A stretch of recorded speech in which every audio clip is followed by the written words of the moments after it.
করেছে এর ব্যবস্থা মমতা ব্যানার্জি করছে। অভিষেক ব্যানার্জি মমতা ব্যানার্জি করছে। 21শে জুলাইয়ের তরফ থেকে আপনি কি কর্মীদের বার্তা দেবেন? একটাই বার্তা, 21শে জুলাই দলে দলে প্রকাশ। বীরভূম থেকে কত লোক যাবে? 2 লাখ আড়াই লাখ তো যাবেই। আগের রেকর্ড কি ছড়াবে? 100বার বীরভূম সবসময় ফার্স্ট থাকে।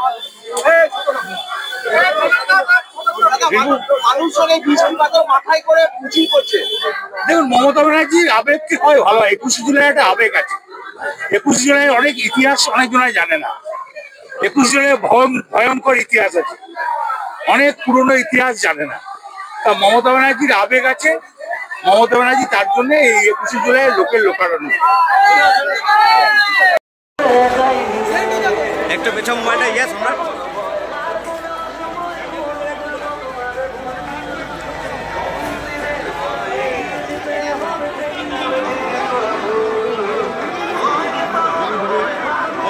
ছিল না কি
আমি তো প্রত্যেকবারই যাই, জগতে ছিলাম না যখন চাই, এখন ঠিক চলে যাবো।